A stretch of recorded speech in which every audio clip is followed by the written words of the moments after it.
Hi, I'm Jenna Friedman with Broadly Meets. Today we are going on set of Melissa Harris Perry on MSNBC to talk to Melissa Harris Perry. I am, in being a feminist and having been trained as a feminist, very good at using my voice.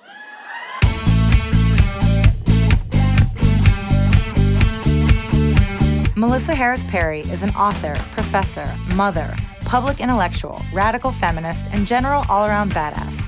She also hosts a successful show on MSNBC that bears her name. In a media environment where most public figures sanitize what they say, Melissa is a fearless, outspoken intellectual, still able to engage mainstream America on complex issues regarding race, class, and gender.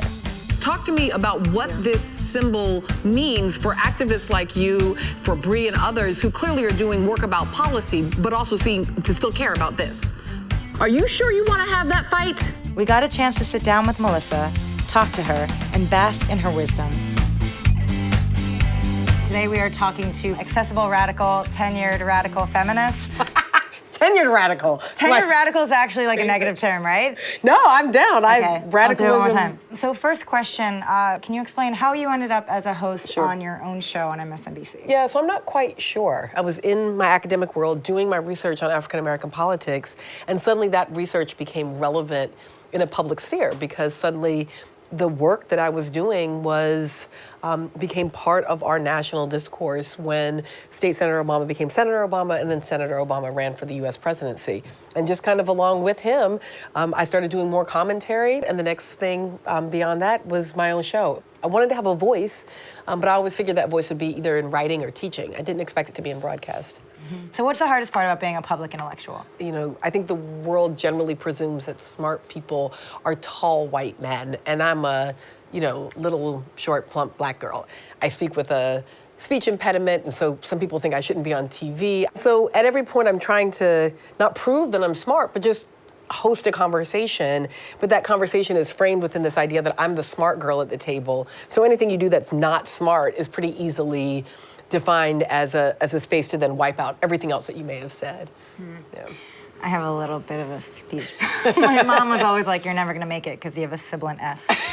But now you're thrust into a public spotlight and your audience is larger, and it's not just people who would take your class, it's people who would tell people not to take your class. Yes. How is that? How is it like to talk to people who are on your wavelength and people who are actively looking to poke flaws in whatever you're saying? So I'll have regular viewers who genuinely and generally like me and the show, but I will really anger them because I'll be critical of the president one day, or the Rachel Dolezal thing. A lot of my regular viewers are just like, how could you think that?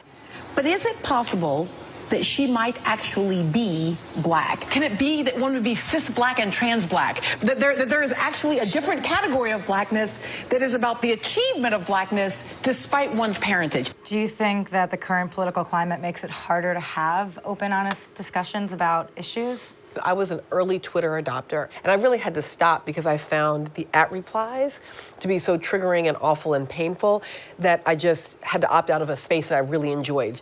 But what I don't want to be, and this is, I think, the challenge, I don't want to be a person who doesn't listen to criticism. It's just that in the public realm, the criticism is so often personal that it's not very helpful, because if I'm just a horrible person, there's not a lot I can do about that, right? Whereas if I've made a huge mistake on my regression coefficient, I can fix that. Let's talk about your book, one of the books, or just the idea of the crooked room. Sure. What that is. So the crooked room actually came out of these psychology experiments. So you were literally in a crooked room, and these psychologists were looking to see if you can get yourself in this chair fastened to the real up and down. And it turns out that as people, what we do is we will tilt ourselves so that we make the room seem and appear perceptually to be straight, but actually we could be as much as 45-degree angle. That echoes back to me the experience of being a black woman in America. That constantly I feel like I'm getting all these images of what a black woman is, what we're supposed to be, whether we're these happy mammies or these hypersexualized Jezebels. And I feel like I'm standing like this in the room and I'm trying to figure out, well, what am I really? Being confronted with an image that may seem retrograde or off or antiquated, and how to cope with that. I'm not the angry black woman, but I mean, I can be angry. I'm not the hypersexual Jezebel, but I get down with Beyonce. So what does it mean to be able to have these images, but not to be constantly made crooked by them? It's true for trans folks. It's true for gay men and lesbians. It's true for all these bodies in the world that are non-normative, that are not what they're supposed to be. Like, we talked about the Sex and the City movie. Yep. Which we both saw. Right. I've seen them all. Yeah, I'm so sorry. I've seen them all, every single one of them. And Jennifer Hudson's character in that. And when I saw that, it was jarring. You did the whole television series without ever really having black women, so why do we suddenly have to have a black woman in the movie, As right? like the assistant. And not just the assistant, but like the assistant who somehow like can fix this white woman who is twice her age, right? You brought me back to life.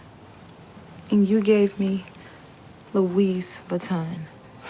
So if you are a powerful, successful woman and you have a young woman working as your assistant, your job is to mentor her. That's backwards and crazy and clearly racialized, because why would she, as a 20-something black woman, have all the answers for this 40-something woman? Yeah. So then my question is, when we see images that jars you, how do you respond to that? So we know, for example, that angry, strong black woman image has an impact in domestic violence cases. We know that, for example, Marissa Alexander, who shoots up into a ceiling and ends up with more jail time than some individuals who shot and killed unarmed persons, right, is in part because as a black woman, the court sees her as a particular kind of threat. But I'll also say this, you cannot fix stereotypes by acting in an unstereotypical way. Enslaved women were not hot-tailed Jezebels, but they were labeled as such because it served the system of white supremacy and slavery. So how do you fix the stereotypes? Well, so you can't. Our job is to lead a social movement that holds police accountable for acting on those stereotypes, so that despite the fact that they exist, we can exist in a safe, democratic society. So those stereotypes become, like, you're aware of the stereotype, or... I like a good Dave Chappelle often trafficked in a variety of stereotypes, but always with a kind of critique. Subversive. Yeah, with a subversive aspect. I like a good song with a B word and an N word in it here and there. I, consume Sex and the City and, a Real Housewives here and there, right? Like, I don't think the world has to be sanitized to make us feel better, but I do think that a proliferation of images matters. So take the Real Housewives series, lots of troubling depictions of white women, but those are not the only depictions of white women that exist in the world. So that's what we need. We need in part a proliferation of images, yeah. I think that humor is a really effective way to talk about really sad, scary things because they're happening, and it's like a really effective coping mechanism. And a lot of comedians will say that college kids are more PC now.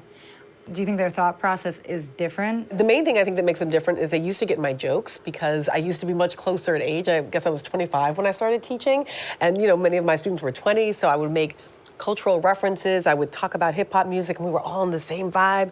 The kids who show up in my classes are often very anxious about social problems, about inequality, about racism, and most recently, obviously, about Black Lives Matter and what that means to them. And an awful lot of what you're constantly trying to do is to translate to 18, 19, and 20-year-olds in your classrooms. It's not that different in news, except you have better lighting, more resources, and lots more people who help you to tell that story than you do in the classrooms. So I do try to keep thinking of the show as a big classroom.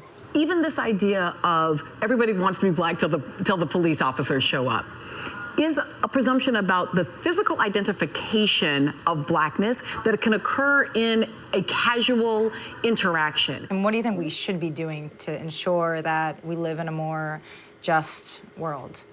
I think the last thing I would say is we have to talk across difference, and it's really hard and painful. I do think that the health of our democracy in part requires some deliberation across difficult lines. Mm-hmm. And putting somebody who is coming from a background of academia out into the public sphere to prod people and talk about these things. Well, I'm down. I'm happy to do it, and then to bring lots of other college professors to the table to help me do it better. Yeah, that's so great. Thanks. Well, thank you so much for speaking with us. Thank you.